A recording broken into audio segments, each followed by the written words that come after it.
खुलुमबाय आंनि बे गोदानै लाबोनाय डेली आपडेट बड' इउट्युब चेनेलाव नोंथांमोनखौ बरायनाय थाबाय। दिनै 15 आगस्त गोजोन उदांस्रि सान।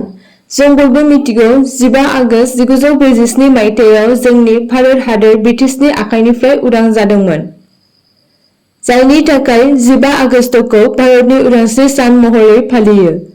जोंनि भारतनि फिरफिलाया मोनसे मोगथाङारि हायुङारि सिनायथि जाय भारतखौ मोनसे जारगोरा सुबुंखान्थियारि सुबुंखुंथाइ महरै थान्दैथि खालामो। हायुङारि फिरफिलाया भारतनि गोहोनि नेरसोन, जथाय गोग्गानाय आरो नंगुबै भारतारि गोसोनि मोनसे नेरसोन। फै जों भारतारि फिरफिलानि सायाव मिन्थिना लानि। भारतारि फिरफिलाहा मोनसे समान लारियै मोनथाम गाब थायो। गुवार दाब्ला बेन्चफोरखौ बेन्ड बुंनाय जायो। फिरफिलानि गोजौसिन बेन्ड गेरुआ जायनि भारतनि गोहो आरो साहसनि नेरसोन। गेजेरनि बेन्डआ गुफुर जाय गोजोन आरो सैथोथिखौ दिन्थियो। फारसेथिं गाहायनि गोसोम गोथां बेन्डआ हासारगोनां हाजों जोंनि जोनोमारि सोमोन्दोथिखौ दिन्थियो। जाय जौगानाय आरो मोजांनि नेरसोन। गेजेरनि गुफुर बेन्डआव अशोक चक्र दङ। जायनि ओंथिया धर्मनि साखा जेराव 24 स्पक्स दङ आरो बियो गेजेर स्पक्सआव मिरुआरि महरै थायो। आथिखालनि फिरफिलाखौ 1921 मायथाइयाव पिंगाली वेंकैयाया डिजाइन खालामदोंमोन। फै जों भारतनि फिरफिलानि जारिमिननि बागै फंनैसो मिथिना लानि। 1906 गिबि हायुङारि फिरफिलाखौ केलकातानि फार्सी बेगान स्कुवेराव बिरहोनाय जादोंमोन।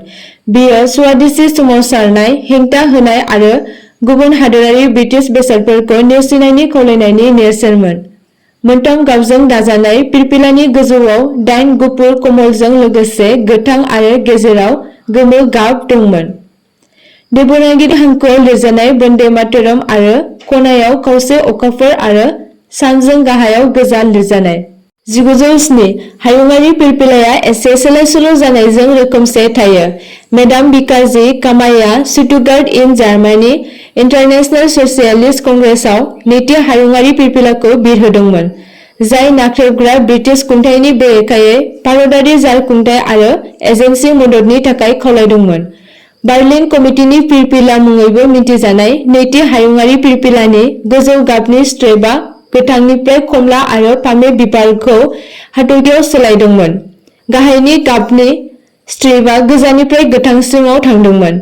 जेराव सान, खावसे अखाफोर आरो हाथरखि खनायाव दंमोन।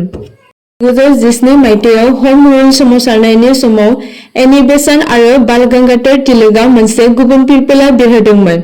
बे फिरफिलाया फामुवारि खुंथायनि सिङाव भारतारिफोरनि थाखाय बांसिन जारखुंथाय आरो गावखुंथायनि दाबिखौ दिन्थियो। बेयो मोन 9 दाब्ला गाबनि स्ट्रिपफोर, 5 गोजा आरो 4 गोथां स्ट्रिपफोरजों दाजानायमोन। ब्रिटिश फिरफिलाखौ बोखारनायजों मोन 7 खना हाथरखिफोरखौ मोननै सारियाव साजायनाय जायो। हाथरखि आरो खावसे अखाफोरा ब्रिटिश फिरफिलानि उल्था खनायाव दङ। इं 1921 मायथाइयाव बेजवादायाव कंग्रेसनि मोनसे जथुम्मायाव पिंगाली वेंकैयाया महात्मा गान्धीनो गावनि फिरफिलानि डिजाइनखौ दिन्थिदोंमोन। बेवहाय गुफुर, गोथां आरो गोजा दाब्ला गाबनि स्ट्रिपफोर दंमोन। जाय भारताव बाङाइ सुबुं अनजिमा थानाय हानजाफोर, हिन्दु, मुसलमान आरो सिखफोर बायदि गुबुन गुबुन हारिफोरखौ थान्दैथि खालामो। फिरफिलानि मिरुआव मोनसे सरखा दंमोन। जाय गोजोन आरो गोरोबलायनायखौ दिन्थियो। जाय बैफोर रोखा भारतारि हारिफोरखौ खौसे खालामदोंमोन। 1931 पिंगाली वेंकैयाजों बानायजानाय बे रोखोमसे फिरफिलाखौनो एसे सोलायनाय जादोंमोन। दा बेखौ आथिखालनि हायुङारि फिरफिलाजों जोबोद रोखोमसे नुदोंमोन। धर्म साखानि जायगायाव पिंगालीनि नैथि फिरफिला दिन्थिफुंनायाव मिरुआव मोनसे गिदिंनाय साखा दंमोन। 1947 भारतनि उदांस्रिनि उनाव हायुङारि फिरफिलाखौ सायख'नो थाखाय राजेन्द्र प्रसादखौ गाहाय महरै लाना मोनसे आफाद दानाय जादोंमोन। बिथांमोना कंग्रेस आफादनि थाखानाय फिरफिलाखौ बोजबना लादोंमोन आरो खुन्दुं साखाखौ धर्म चक्रजों सोलायदोंमोन। जाय आयेन, न्याय आरो धोरोमनि थान्दै। दा बेखौ जों भारत हादरनि माहायारि फिरफिला गनायनानै जोंनि उदांस्रि सान खालि बिरहोनाय जायो। सेथि खौराङाव दङ समबारनि मोनायाव कटन मुलुगसोलोंसालिनि सासे बारग' फरायसा सनजन गहाइ कटन मुलुगसोलोंसालिनि सिङाव थानाय SNBC हस्टेलाव रैखाथि मावथिफोरखौ गाग्लोबनायनि अजद होदोंमोन।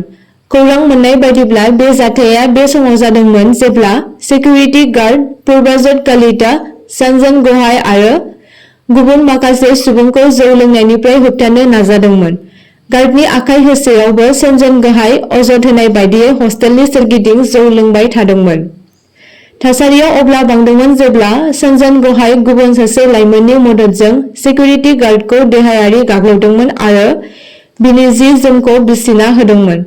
जाथायनि उनाव पुर्बज्यति कलिताया पानबाजार पुलिस थानायाव मोनसे गिबि फोरमायथि रिपर्ट एफआइआर थिसनो। बियो नोजोर होथावना दि सनजन गहायनि बेरेखायै माखासे गोजाम केस फाइलफोर दङ। नैथि खौरांआव दङ भारत उदांस्रि सानखौ लोब्बा लाखिनानै साखाथिनि हादर भुटानजों लोगोआरि सावरायलायदोंमोन। भुटान हादरनि सानरुप जंकाट जिल्लानि लांगोना मोखाङाव इन्ड'-भुटान रिलेशननि बागै सावरायलायदोंमोन। तामुलपुर बियाबनि एमएलए जलेन दैमारी आरो बरमा बियाबनि एमएलए भुपेन बर'खौ बे सावरायलायनायाव नुनो मोन्दों आरो मोन्नैबो हादरनि फालांगिनि बिथिंखौ जौगाहोनो सावरायलायो, लोगोसे भारत उदांस्रि साननि गाहाम हामलायथिखौ जासिहरो। थामथि खौरांआव दङ दाखालिसो कलकातानि आरजिकर हस्पिटालाव जाना थांनाय जाथायनि थाखाय मुम्बाइनि लकान्दावालायाव 100 सुबुंफोरखौ ज' जादों होनना फोरमायदों। कलकातायाव सोलोंथाइ लानाय डक्टरनि इजनाहारि आरो बुथारनायनि बेरेखायै दायनिगिरिफोरखौ बेरेखायै गोख्रों राहा लानो आरो इजनाहारिनि दायफोरनि थाखाय गोरासिन आयेननि दाबि खालामगासिनो दं होनना फोरमायदों। आसा खालामो नोंथांमोना भिडिअखौ नायनानै मोजां मोनगोन आरो चेनेलखौ लाइक आरो साबस्क्राइब खालामनानै लागोन।